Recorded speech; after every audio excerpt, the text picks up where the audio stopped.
인간이라면 누구나 청춘이던 시절을 그리워하죠. 어디 아픈 곳 없이 뭐든지 할 수 있을 것 같던 그 시절. 하지만 세상 누구도 영원한 젊음을 유지할 수는 없습니다. 아무리 건강하던 사람도 언젠가는 늙죠. 다만 그 노화의 속도는 사람마다 천차만별입니다.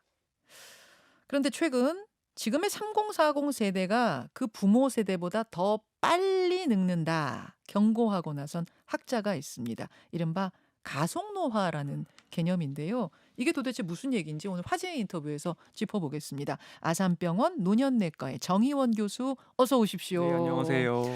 현재의 30대, 40대는 그 부모 세대보다 더 빨리 늙는 첫 번째 세대가 될 것이다. 그러셨어요? 네, 맞습니다. 그럴 수가 있습니다. 사실 여러 가지 지표들이 그런 현상들을 잠재적으로 지지를 하고 있고요.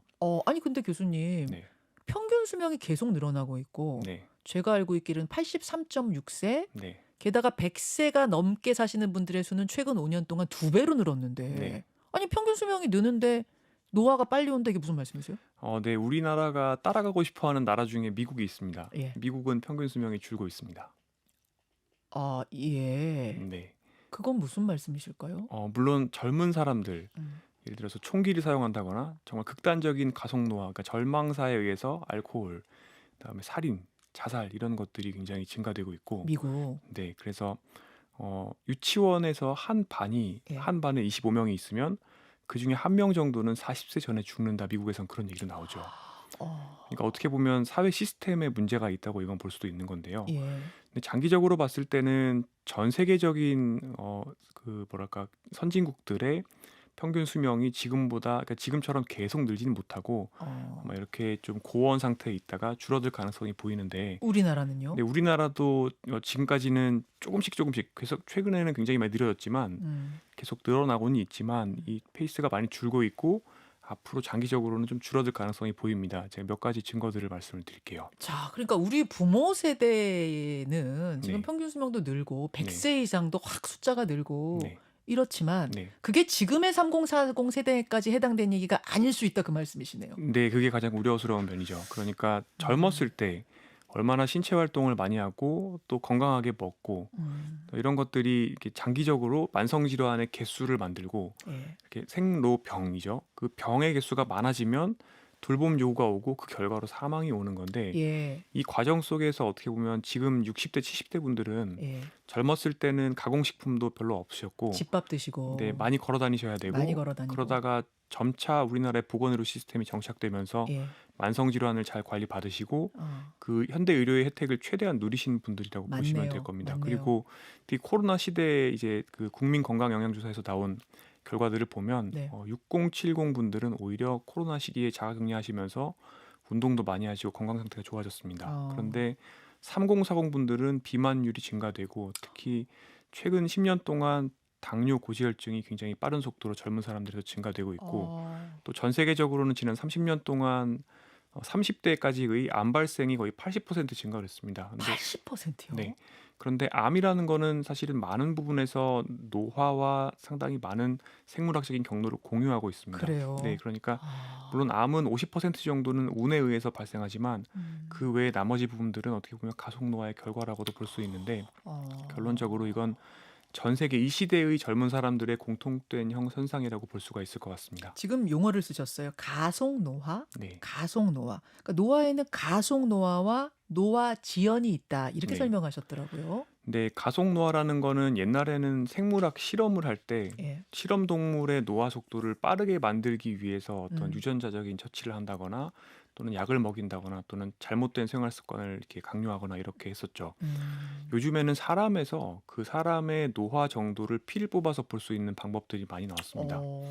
이걸 통해서 그 사람의 노화 속도가 예. 동년배에 비해서 예를 들어서 피어 그룹의 평균에 비해서 2.5배인 사람도 있고 어. 0.5배인 사람도 있습니다. 비유를 하자면 1년에 어떤 사람은 생물학적인 나이가 1세만 늘고 어떤 네. 사람은 2세 늘고 어떤 사람은 0.5세 되는 건데 정말 사람마다 늙는 속도가 다 다른 거네요. 네, 그런데 이게 시간이 지나면 지날수록 그 갭이 벌어지죠. 어. 0.5년씩 늙은 사람은 10년이 지나도 5년밖에 안 늙은 거고 맞네요. 20년 동안 만약에 2배속으로 늙으면 거의 40년 나이 든 효과가 있는 건데 이런 어. 것들이 실제로 20년 후에 관찰을 해보면 신체 음. 기능, 인지 기능, 삶의 질이 동년배에 비해 현저히 떨어지는 걸로 완전 달라. 나타납니다. 그러니까 네. 젊었을 때는 이 A라는 사람과 B라는 사람이 먹는 것도 다르고 운동하는 것도 다르고 다 다르지만 겉으로는 네. 비슷해 네. 보이는데 이 사람들이 한 3-40년 지나면 완전히 다른 인간이 돼 있다 그 네. 말씀이세요. 그래서 예를 들어서 60대 중반에 측정을 해보게 되면 마치 자동차가 어떻게 타느냐 관리하느냐에 따라서 아. 고장난 정도가 다르듯이 예. 사람도 측정을 할 수 있는 여러 변수들이 있는데 이 예. 변수들의 고장 정도가 천차만별이 되고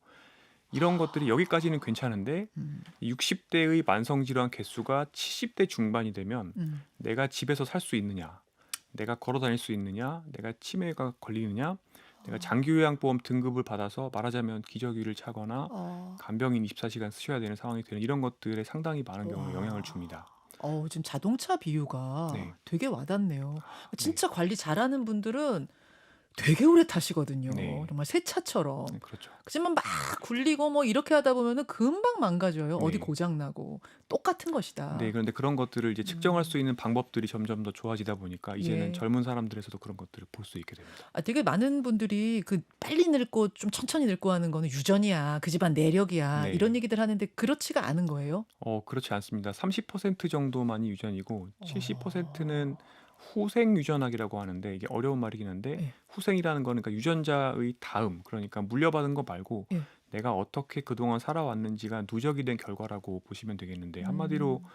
그 테이프 같은 데다가 내가 무엇을 먹고 어떻게 생각을 하고 어떻게 잤고 어떻게 운동했고가 계속 기록이 된다고 보시면 되겠습니다. 어. 그리고 기록된 결과가 한 시점, 예를 들어서 50세가 됐을 때 예. 혈액을 검사를 하거나 했을 때 생물학적인 나이, 그러니까 숫자 나이는 50세더라도 예. 생물학적인 나이를 검사해 보면 어떤 사람은 그게 60세가 나올 수도 있고 어. 40세가 나올 수도 있는 거죠. 그렇군요. 그리고 그 60세가 나온다는 거는 거기까지는 약간 그냥 기분 나쁜 정도일 수 예. 있는데 예. 그게 결국에는 만성 질환의 개수가 많아지고 음. 20년 뒤에는 결국에는 요양원이나 요양병원 가야 될 확률을 높인다는 거죠. 내가 걷냐 못 걷냐, 네. 치매냐 아니냐를 결정하는 순간까지 오게 될 네, 것이다. 그런 것들이 궤적으로 이어진다는 겁니다. 그 가속 노화를 이제 막아야 되는 거잖아요. 여러분 지금 특히 3040들 주목해서 들어주십시오. 그 가속 노화라는 걸 막아야 되는데 그걸 막기 위해선 가처분 시간이 필요하다 이런 말씀을 하셨던데 가처분 네. 시간이 뭐예요? 그러니까 가처분 소득 같은 거죠. 결론적으로는 가속 노화가 생기는 원인은 노화 속도와 관련이 있는 여러 가지 생활 습관 인자들, 먹고 운동하고 잘 자고 스트레스 안 받고 이런 것들을 어떻게 보면 자기 돌봄을 하기 위해서 내가 정갈하게 구성을 할 수가 있어야 됩니다. 그런데 제가 이런 이야기들을 하다 보면 네. 결론적으로 항상 맞닥뜨리는 질문이 뭐냐면 나는 시간이 없다. 시간 저요. 네, 근데 시간이 없다. 제가 실제로 그런 경험을 저도 해본 적이 정 있습니다. 교수님도. 네, 저도 그 경기도의 한 도시에서 예. 또 경기도의 한 도시로 편도 2시간 반 출퇴근을 6개월 동안 해본 적이 있는데 네. 이게 우리 사람이 24시간을 공통적으로 다 가지고 있습니다. 예. 그런데 하루에 한 10시간 정도를 직장에서 일을 하고요. 예. 그리고 왕복 5시간 출퇴근을 하면 예. 그러면 결론적으로 남은 시간이 몇 시간 안 되는데 그러니까요. 그 안에 건강하게 자고 건강하게 먹고 운동하고를 다 해야 되는데 예. 노화 속도를 늦추려면 예를 들어서 일주일에 2시간 반 정도는 유산소 운동을 해줘야 됩니다. 일주일에 2시간 반. 네. 그 정도는 해줘야 어떻게 보면 생존 기간에 도움이 될 정도로 운동이 되거든요. 그다음에 정갈하게 음식을 먹고 건강한 식단을 구성을 하려면 또 음식을 사와야 되고 그걸 요리를 해야 되고 가공을 하고 처리를 해야 그렇죠. 되거든요. 그것도 시간이고요. 예. 모든 것들이 결국에는 가처분 시간에서 결정이 되는데 그렇죠. 저는 그래서 어떻게 보면 이 3040의 가속 노화 문제는 사실은 우리나라의 저출산의 문제와도 똑같다고 생각을 합니다. 이게 왜 그러냐면 결국에 수신이 돼야 재가가 되는 거잖아요. 수신제가 네. 지구평천화가 있듯이. 네. 그런데 일단은 자기를 돌볼 시간이 없습니다. 맞아요. 그러면은- 잠잘 시간도 부족한데 네. 언제 음식을 정갈하게 차려가지고 그렇죠. 먹고 또 남은 시간에 운동하고 취미 활동하고 말도 안 돼요. 그렇죠. 신선한 재료를 다양하게 구성해서 식단을 바꿔가면서 먹어야 되는데 예, 예. 그게 안 되는 거죠. 그런데 그렇다고 하면은 나도 안 되는데 거기다 추가로 아이를 낳아서 그거를 하는 거는 근데 지금 현재 부부가 맞벌이 부부가 50%가 넘거든요. 예, 예. 그리고 대부분이 이제 경기도에 서울보다 더 인구가 많아진 상황이고 예. 장거리 출퇴근하시는 상황에서 맞아요. 결론적으로는 어떻게 보면 지금의 20도 포함해야 될 것 같아요. 20, 30, 40 그 세대에 지금 현재 부과되고 있는 여러 가지 사회의 상황이라든지 이런 것들이 개인의 건강도 해치고 있고 그런데 싱가포르에서는 어떻게 생각을 하냐면 예. 이렇게 개인의 건강이 젊은 사람들이 해치게 되는 것이 첫 번째로 당연히 저출산에도 문제가 되고 두 음. 번째로 장기적으로는 이분들이 중년기, 노년기가 됐을 때 음. 병의 개수가 많아지니까 네. 결론적으로는 실제로 부모 세대보다 더 빨리 사회에 돌봄 요구를 초래하니까 부담이 네, 되는구나. 노인 부양비를 초래할 거다라고 생각을 합니다. 자, 알겠습니다. 그러니까 일단은 이해를 한다는 겁니다, 여러분. 3040이 왜 자기 돌봄을 못하고 빨리 늙어갈 수밖에 없는 길로 가는지를 충분히 이해한다. 이건 사회가 도와줘야 된다는 이야기를 먼저 하셨고요. 네. 환경 개선이 필요하다. 사회 환경 이 얘기를 먼저 하셨고 그건 알겠는데 그렇다 치더라도 개인 차원에서 어떻게 하면 빨리 늙고 어떻게 하면 그 노화 속도를 좀 늦출 수 있는지 알고는 있어야 되잖아요. 네. 알고 있어야 되죠. 자, 뭐가 제일 문제입니까? 가장 기본적인 것들은 결국엔 운동 역량, 그다음에 절주 금연 이 음, 정도가 됩니다. 그리고 스트레스와 수면. 먹는 것도 중요해요. 먹는 게 가장 효과가 큽니다. 먹는 거를 아, 아주 해롭게 그러니까 가공식품 위주로 먹는 것과 아주 정갈하게 그러니까 음. 장수식단처럼 먹는 것 비교해 보면 거의 기대 수명이 10년 정도가 차이가 납니다. 그래요. 네. 장수 식단처럼 짜지 않는 거, 여기 뭐 두부, 단백질 이렇게 먹는 분도 계세요. 네. 근데 뭐 젊은이가 저렇게까지 까다롭게 먹어 하는데 네. 그러면서 저는 이제 배달 음식 시켜 먹고 뭐 이렇게 네. 주로 하고 한다 치면은 지금은 표시가 안 나지만 네. 결국 10년 차이가 난다, 수명이. 네, 10년까지 차이 난다고 돼 있습니다. 그리고 아, 지금 말씀드린 이런 인자들이 서로 상호작용을 하고 네. 또 그 증가하는 효과가 있습니다. 그러니까 쌓이고 쌓이는 효과가 있어서 예, 누적. 네, 누적 효과가 있어서 결론적으로는 한 수명의 한 거의 30년까지를 설명할 수 있는 걸로 돼 있죠. 30년 차이가 날 수 네, 있다고요? 그러니까 100년 사는데 거의 한 30% 정도까지는 내가 생활 습관으로 결정할 수 있는 겁니다. 와. 그러니까 이게 언뜻 들으면 무슨 30년까지 차이나 이렇게 얘기할 수 있지만 만약 그렇게 생활 습관을 하다가 암에 걸려버리면 네. 정말 빨리 사망할 수 있으니까 30년이 가능하네요. 네, 물론 암은 다소간은 이제 음, 운이 결정되는 요인이 좀 많이 있습니다만은 암은. 만성 질환, 심혈관계 아, 질환, 뇌혈관계 질환, 치매 이런 것들은 아, 상당 부분 생활 습관으로 예방을 할 수가 있습니다. 그렇군요. 자, 그럼 조금 더 구체적으로 질문 드릴게요. 뭘 어떻게 먹으면 몸에 가장 안 좋습니까? 일단 노화라는 측면에서는 예. 단순당과 정제 곡물을 많이 먹는 게 제일 안 좋습니다. 단순당과 정제 곡물이 뭐예요? 단순당, 쉽게 말해서 콜라, 사이다, 주스에 들어있는 그런 당분들이죠. 아, 뭐 설탕, 뭐 포도당 이런 것들이고요. 그냥 음식을 먹었는데 음식이 달아요. 단 고구마 이런 건 네. 괜찮고. 고구마는 당지수가 비교적 낮은 편입니다. 괜찮은데요. 음. 정제 곡물이라고 해서 네. 그러니까 흰색 음식들, 곡식들, 흰 아, 밥, 흰 빵, 흰 국수 이런 것들도 안 좋습니다. 왜 그러냐면 단순당과 정제 곡물이 몸에 들어오게 되면 네. 혈당이 굉장히 빠르게 오릅니다. 근데 음. 그렇게 빠르게 오르는 혈당은 원시 시대의 사람의 유전자가 견딜 수 있을 정도의 혈당이 아니에요. 그러니까 원시 시대에 우리가 먹을 수 있었던 거는 사실은 다 어떻게 보면 잡곡이거나 아니면 굉장히 달지 않은 과일이었거든요. 예. 그러다 보니까 혈당이 굉장히 천천히 오르고 예. 천천히 혈당이 오를 때는 그 혈당을 받아내는 데가 근육 그리고 음. 간이에요. 음. 근육이나 간에서 글리코겐이라는 형태로 저장을 합니다. 네. 문제는 혈당이 너무 빠르게 올랐을 때 예. 이 나머지 잉여 부분을 처리를 하기 위해서 췌장에서 인슐린을 분비하는데 아, 이 인슐린이라는 게 사실은 노화의 가속 페달이기도 합니다. 인슐린이. 네, 인슐린이 많이 나오면 평생 동안 내 몸에서 많이 나오면 예. 그거는 노화가 가속되는 정도랑 비례한다고 볼 수 있습니다. 핵심이군요, 그게. 네. 노화의 가속 페달 인슐린. 근데 네. 인슐린에 가장 영향을 주는 게 당. 그렇죠. 단순당과 정제 곡물이죠. 음. 그러니까 똑같이 탄수화물을 먹어도 느리게 혈당을 올리는 탄수화물을 먹으면 네. 사실은 인슐린이 거의 나오지 않습니다. 그래요. 네, 빠르게 혈당을 올리는 지금 말씀하신 당 네. 뭐라고 정제당, 단순당과 정제 곡물. 단순당과 정제 곡물 예를 좀 들어주세요. 네, 그래서 음식으로. 그냥 라면에다가 콜라를 같이 먹으면 되는 겁니다. 그러면 저 같은 사람도 혈당 패치를 붙여보면 예. 200까지 혈당이 올라갑니다. 원래 어떻게 돼야 되는데요? 당연히 저는 100을 안 넘죠. 어. 보통 일반적인 식사를 하면 전 혈당이 100을 넘지 않는데 예, 예. 정말 라면에 콜라 이렇게 먹으면 200까지 올라가고요. 인슐린 막 푹푹푹 나오는 인슐린이 거예요. 나오는 거죠. 아. 근데 문제는 이렇게 과도하게 올라간 혈당은 예. 그 에너지는 결국에 근육으로 간으로 못 간다 그랬어요. 예. 거기에 가는 데가 뱃살 아. 그리고 간의 지방간의 형태로 저장이 되고요. 아. 근육에도 마블링과 같은 근내 지방의 형태로 저장이 됩니다. 예. 그런데 이런 것들은 사실은 염증 물질을 또 냅니다. 이런 이소지방이라고 하는데 그냥 살만 찌는 문제가 아니라 염증을 염증을 유발시켜요? 만들고 또 인슐린 저항성을 악화시켜서 음. 건강하게 근육과 간이 처리해낼 수 있는 혈당을 점점 더 낮춥니다. 아. 그러니까 결국에는 배만 나오고 팔다리가 가늘어지는 악순환이 되는 거예요. 아, 배 나오고 팔다리 가는 인간. 네. 형. 예. 그러면서 또 하나 문제는 혈당이 올라갔다가 급격하게 떨어질 때 네. 그때 식욕이 갑자기 엄청나게 증가되고요. 아. 또 이때 문제가 스트레스 호르몬도 나옵니다.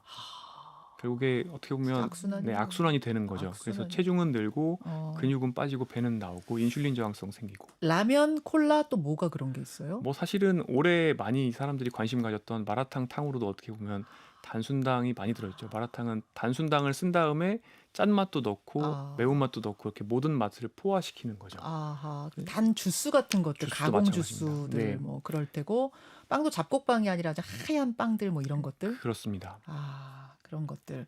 알겠습니다. 아까 운동은 일주일에 2시간 반은 최소 해줘야 된다. 네. 이렇게 말씀을. 잠은 어떤가요?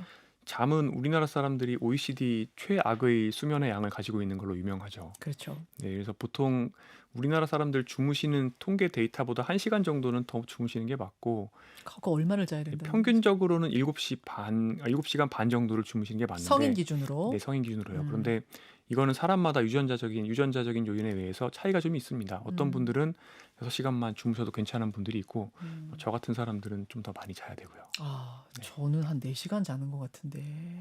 안 됩니다. 이거 회사에 말을 해야 될 것 근데 같아요. 제가 기업 임원 강연을 종종 가는데 예.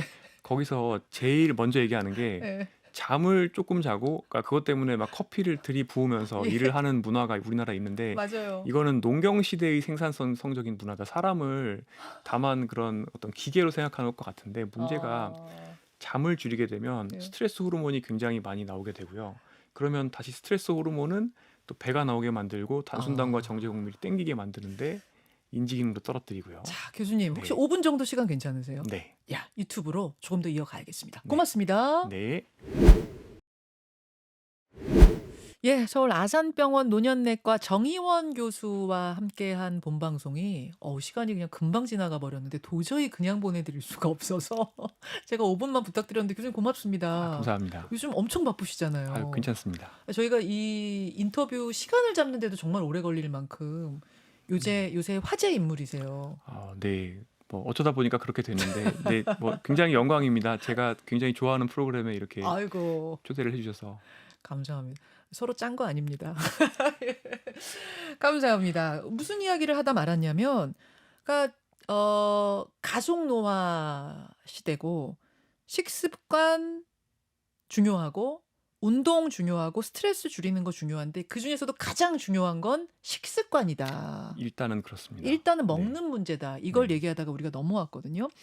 아까 단순당하고 정제곡물 이게 문제다라고 하셨는데 네. 사실 제가 이런 걸 좀 잘 몰라서 네. 단순당이라고 하면은 단 음식은 그럼 다 포함되는 건가? 뭐 이게 그렇죠. 단맛 나는 거 대부분이죠. 그래서 설탕, 예. 그다음에 카페 시럽, 어. 시럽 짜서 이렇게 넣어 드시는 분들 많이 예, 있잖아요. 시럽. 네. 예, 예. 그리고 주스에 들어있는 거 전부 다. 그럼 사탕, 과자, 단맛 나는 거, 초콜릿 이런 게 다 단순당이죠. 그러니까 그럼 과일 단순당이 들어있죠. 천연적으로 단 것도 그래요? 과일에도 단순당 과당이 들어 있습니다. 그런데 천연 과일은 예. 대부분 결국에 물이 많고 또 섬유질이 들어 있기 때문에 최근에 굉장히 유명한 학술지에 논문이 하나가 나왔는데 단순당을 똑같이 섭취한다고 하더라도 예. 과일이나 야채를 통해서 섭취한 거는 괜찮다. 그런데 결국에 이렇게 가공식품을 통해서 섭취한 게 예. 건강상에 좋지 않다. 뭐 이런 것들을 또 나눠서 분석을 하기도 합니다. 그러니까 단순당 당 자체가 혈당을 올리는 역할을 하지만 네. 그게 과일이나 뭐 고구마나 야채나 이런 것을 통해서 네. 섭취하는 당은 어떤 상쇄작용에 의해서 비교적 혈당이 느리게 오를 수가 느리게 있고요. 오르지만 네. 진짜 그 하얀 설탕이나 시럽으로 주스에 넣고 네. 이런 것들은 그냥 쑥쑥 혈당을 올린다 그 말씀. 맞습니다. 정제 곡물은 정제 곡물도 마찬가지입니다. 정제 곡물 특히 흰쌀밥이나 또는 국수 예. 이런 것들은 알파 글루코시다제라는 효소가 있는데 그 효소에 의해서 바로 단순당으로 분리가 됩니다. 그러니까 소화작용에 의해서 분해가 되고 먹을 땐 곡물이지만 이게 들어가면 당이 되는 거예요? 뱃속에서는 단순당이죠. 그렇구나. 네, 그래서 이 단순당이나 전제 곡물 먹을 때 네. 혈당을 천천히 올리는 방법으로 거꾸로 식사하는 것도 있잖아요. 어떻게 거꾸로 식사를 해요? 샐러드 먼저 먹고 그 다음에 단백질 반찬 먼저 먹고 그 다음에 밥 먹는 거죠. 이렇게 먹으면은 마치 쌈으로 싸서 먹는 것처럼 되니까 혈당이 천천히 오른다 이런 얘기들도 있죠. 결국 아까 말씀드렸다시피 핵심은 가속노화의 핵심은 혈당이 급하게 오르는 문제다. 네, 그것도 있고요. 근데 음. 이런 것들이 연결됩니다. 노화 속도는 저는 어떤 바퀴가 있다고 생각을 합니다. 예, 예. 플라이휠 같이 이게 노화 시계를 빠르게 만들 수 있는 바퀴가 있는데 네. 이 바퀴를 빠르게 만드는 요인으로 단순당과 정제국물도 있고, 그러니까 나쁜 식사도 있고, 근데 운동을 하지 않게 되면 우리 근육이나 이런 또는 간이 받아낼 수 있는 탄수화물의 양이 적어집니다. 그러다 보니까 인슐린 저항성이 악화되기 때문에 똑같은 음식을 먹어도 운동을 안 한 사람은 이런 문제가 더 심해질 수 있죠. 아, 가속 페달을 그러니까 바퀴를 더 빨리 네, 돌리는. 바퀴가 그래서 더 빨리 도는 거예요. 그런데 이제 잠에서 시작을 하면 잠을 줄이면 스트레스 호르몬이 증가되고 예. 단순당과 정제국물이 땡기고 음. 그러면은 점점 더 인슐린 저항성이 생기고 이런 식으로 악순환이 돕니다. 또 바퀴가 빨리 네, 돌아가고. 그러면 또 체형은 배는 나오고 배 나오고. 이런 식으로 가는 거죠. 그러다 보면 그런 분들은 저녁에 술도 한잔 하고 싶은 생각이 또 들게 되고요. 그렇죠. 술은 거의 말하자면 액상 단순당이라고 보시면 됩니다. 효과가 거의 비슷합니다. 술은 달진 않은데요. 달지는 않은데 술이 들어와서 버리는 일이 근육을 녹이고 배가 나오게 만들고 간에 기름이 끼게 만들고요.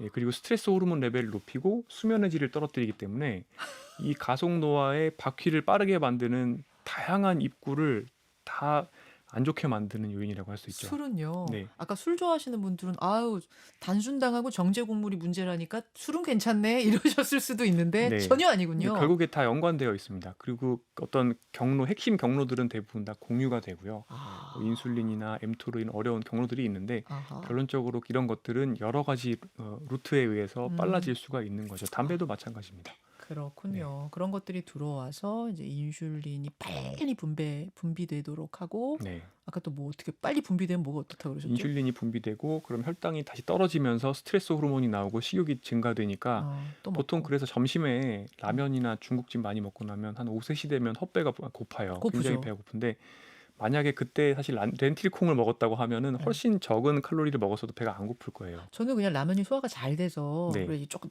밥보다 양이 좀 적은 느낌이어서 네. 그렇다라고 생각했는데 그게 아니군요. 혈당이 빠르게 올랐다가 떨어질 때. 뚝 떨어지고. 네, 그래서 그때 보통 2, 3시에 또 어떤 당이 땡기죠. 그래서 그런 걸 먹게 되면 악순환이 도는 겁니다.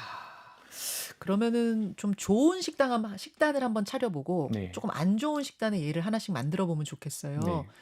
이렇게 먹으면 장수 식단입니다 하는 식단 하나만 좀 여기다 차려볼게요. 기본적으로는 1970년대에 네. 한국 분들이 드셨던 식사를 하시면 됩니다. 70년대 우리 가난하던 그 시절 네. 부모님들 오로지 집밥밖에 안 먹던 그 시절 식단 네. 차려볼게요. 자, 그럼 일단 잡곡밥. 그렇습니다. 그때는 이제 흰 쌀밥 구하기 흰쌀밥 구하기 어려우니까. 어려웠죠. 그게 너무 다행이에요. 네. 지금 그분들이 평균 수명 80세, 90세, 100세 네. 사시는 겁니다, 여러분. 그게 우리나라가 70년대에 먹었던 게 정확히 블루존 식사라고 해서 장수마을 식사를 그대로 따라 했었습니다. 세상에 70년대 그 네, 식단이 60년대, 70년대까지요.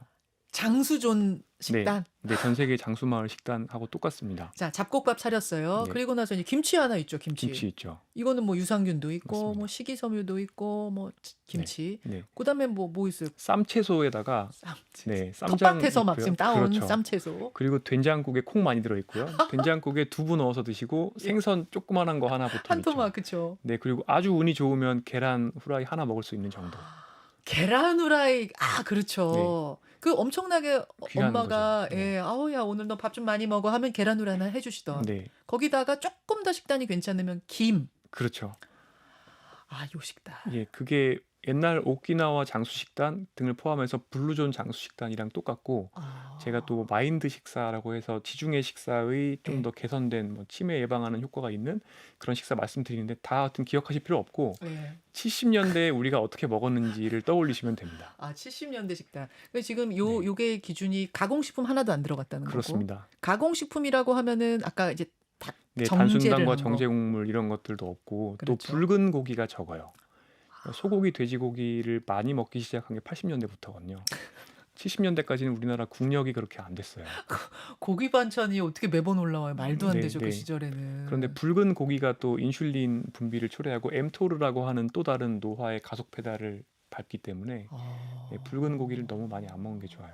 이건 또 고기 먹어야 자라나는 애들은 고기 먹어야 거기에 다양한 영양소 있고 그래서 맞습니다. 먹이는 건데요. 맞습니다. 그래서 지금 이런 장수 식단이 잘 듣는 사람은 사실은 20대 후반부터 60대 초반까지. 아, 10대 얘기는 네, 아닙니다. 그러니까 성장이 음. 끝난 다음부터 아하. 노년이 시작되기 전까지. 예, 예. 그때 네, 이야기입니다. 그 시기의 대사 과잉을 줄이는 게 노화를 지연시키는 가장 강력한 효과가 있거든요. 오케이. 자, 좋은 식단 꾸려봤고 이번에는 야, 진짜 이렇게 먹는 건 내가 뜯어 말려야겠다 하는 나쁜 식단의 예 한번 차려보겠습니다. 제가 어저께 저녁으로 예. 먹은 게 최악의 식단입니다. 제가 어저께 정말 너무 힘들었습니다. 그런데 예. 집에 들어갈 때 예. 편의점 김밥 한 줄이랑 맥주 500cc 한 캔이랑 그리고 집에 있는 아들이 먹는 예. 과자를 나머지로 배를 채우고 곧바로 잤어요. 아, 그러니까 진짜 최악이다. 최악이죠. 최악인데 저도 사실 그렇게 할 때 있어요. 네, 그런데 정말 그 어떤 느낌이었냐면 그러니까 새벽 6시부터 계속 일을 하다가 예. 아무것도 할 수 없는 그러니까 체력이 하나도 안 남고 그러니까 예. 정말 그래서 제가 우리 사회가 문제라고 하는 게 맞아. 이게 뭔가 이렇게 몸에 좋은 식사를 할 수 있는 접근성도 있고 예, 예. 마음의 여유, 심리적인 여유, 체력이 남으면 예. 뭐라도 하겠는데 그치. 도저히 식당에 들어갈 힘도 없고 아. 그래서 그렇게 먹고 잤죠. 야, 일단 그 뭐 최악의 예는 진짜 사실 되게 많네요. 네. 최악의 그래도 김밥은 그 가공은 아니지 않아요? 근데 편의점 김밥에는 굉장히 소금도 많이 들어있고 또 아. 여러 가지 그 실제로 첨가물이 많이 들어있습니다. 아, 그렇군요. 네. 그럼 예를 들면은 가공 주스, 생과일 주스 아닌 가공 주스하고 뭐 하얀 빵 네. 중에도 뭐 이제 잡곡빵 뭐 좋은 빵들도 있지만 네. 흰 하얀 식빵 이렇게 먹는다면은 생과일 주스도 안 돼요. 그냥 아침에는 생과일도 아침으로 안 그런 거 돼요? 드시는 분들 많은데 예. 그러니까 생과일 주스나 그냥 일반 주스나 어차피 다 혈당은 똑같이 스파이크를 만들기 때문에 생과일 주스는 이건 신경 써갖고 사실은 먹는 집안이나 먹는 건데. 네. 근데 그렇게 하지 마시고 특히 아침에 그러니까 흰 빵에 오렌지 주스 먹는 거는 예. 이거는 저기 옛날에 왜 미군들이 전쟁 나가기 전에 먹던 그 식단이잖아요. 예. 그러니까 어떻게 보면 이거 먹고 지금 뛰어나가서 그 열심히 신체 활동을 할 거면 드셔도 돼요. 저는 언제 먹냐면요. 마라톤 뛰기 전에 먹어요. 네, 그러니까 어떤 파워젤, 에너지젤 같은 거예요. 탁 올리는 거예요. 그렇습니다. 그리고 즉각적으로 혈당을 올렸을 때 그 혈당을 바로 달리면 근육이 대부분 소모합니다. 그러니까 로켓 연료예요. 근데 저장 안 되게끔 네, 운동하면 그렇습니다. 돼요. 예. 네, 물론 이것도 이제 마라톤 대회 전날에는 이걸 먹어서 저장을 시키기도 하는데요. 예. 카보로딩이라고 해서. 그런데 이런 것들을 보통 앉아서 일하는 직장인들이 드시게 되시면 아침에 혈당이 올라갔다 내려가면서 한 아침 10시, 11시만 되면 배도 너무 고프고 그다음에 아침에 첫 끼 효과라 그래서 네. 아침부터 그런 것들을 먹게 되면 예. 점심 저녁에도 내당능이 떨어져서 혈당 변동성이 심화되기 때문에 이런 음식들은 아침으로 많이 드시는데 안 드셨으면 좋겠어요. 아, 그렇군요. 네. 그렇군요. 그런 것들 이제 여러분 어떤 게 좋고 어떤 게 안 좋은지 이해가 좀 되셨을 것 같습니다. 그리고 아까 잠자는 시간 7시간 반 정도는 네. 확보해 줘야 된다는 말씀이시고 운동은 아무리 못해도 일주일에 2시간 반은 해야 된다. 네, 맞습니다.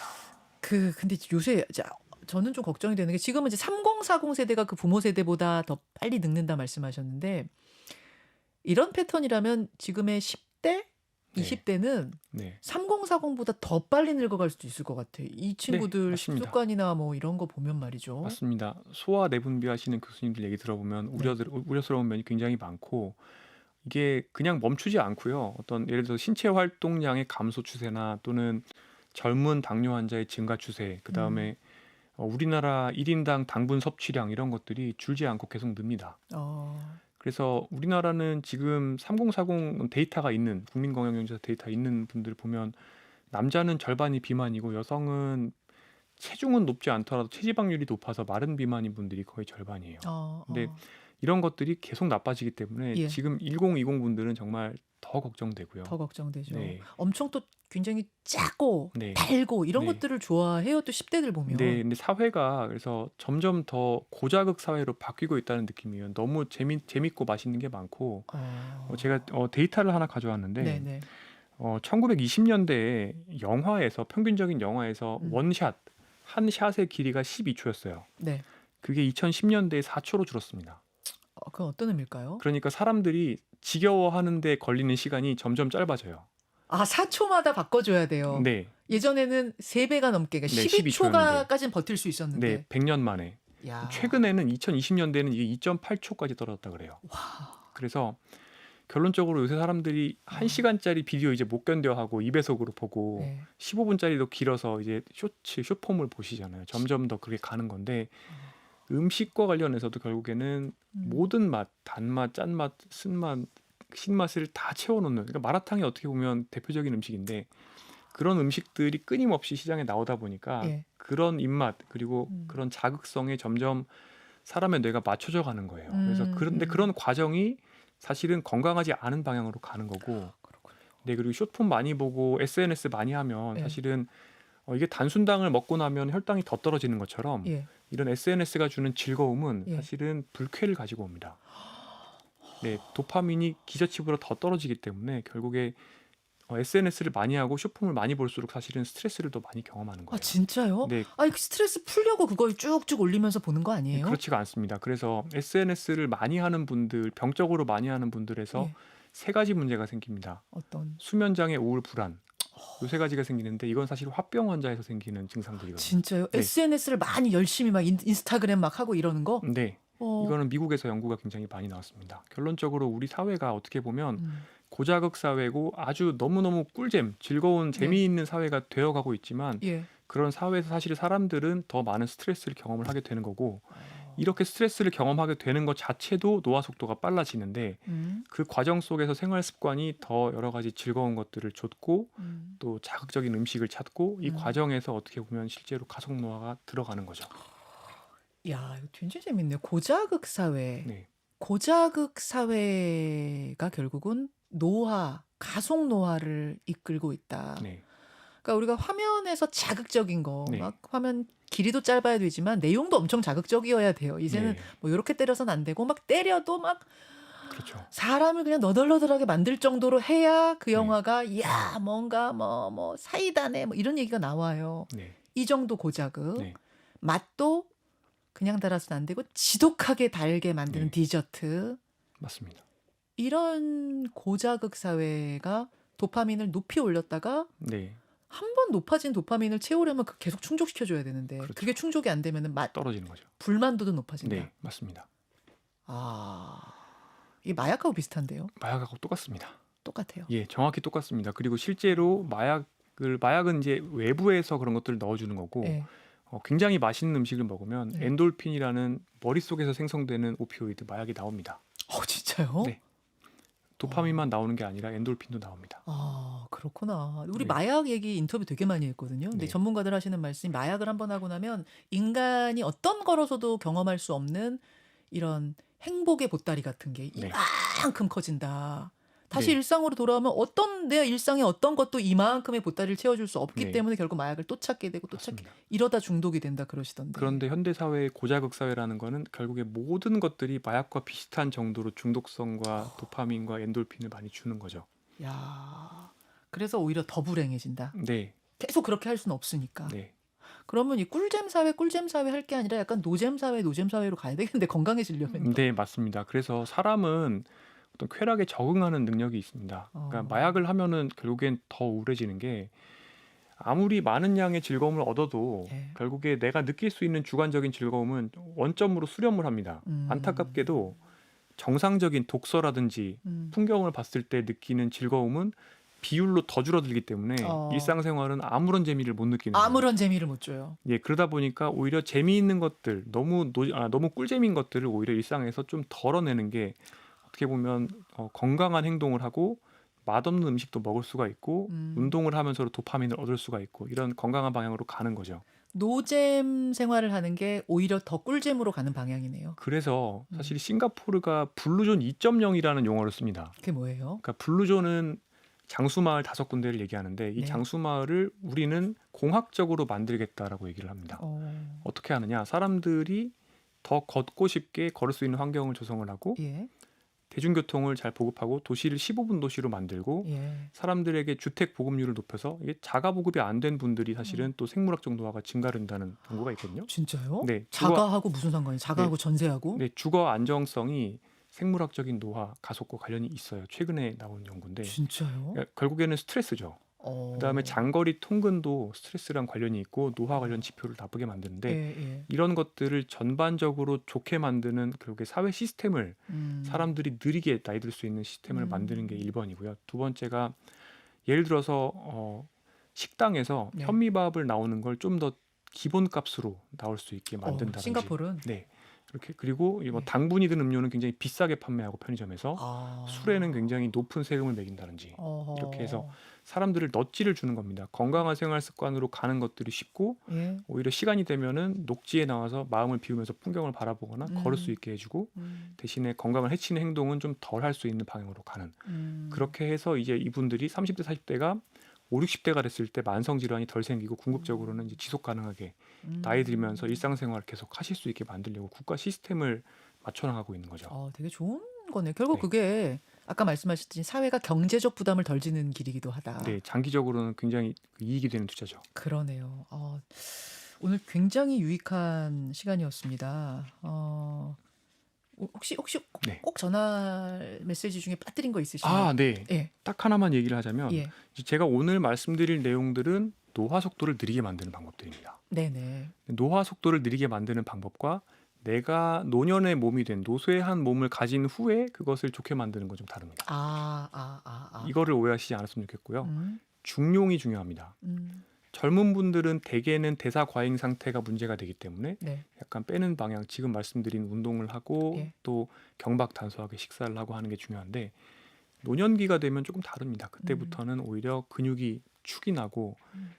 또 식욕이 떨어지기 때문에 또 네. 씹는 기능도 떨어지고 그러다 보니까 오히려 좀 약이라고 생각하고 잘 드셔주셔야 되고 그래서 이제 이런 분들은 오히려 단순당과 정제 곡물 또는 붉은 고기가 어떻게 보면 보약이 될 수 있어요. 이거 되게 중요하네요. 네. 저희 들으시는 청취자들 중에 네. 연세 있으신 분들도 어르신들 꽤 많으시거든요. 네. 그분들이 오늘부터 다시 70년대 식단으로 돌아가자 이러지 마시. 예, 그게 아닌 거예요. 아닌 그러니까 거네요. 6070인 분들이 우리나라 데이터를 보면 재밌게도 예. 3040은 흰쌀밥을 많이 먹고 6070은 잡곡밥을 많이 드세요. 맞아요. 예. 국민건강영양조사에 나오는데 반대로 하셔야 됩니다.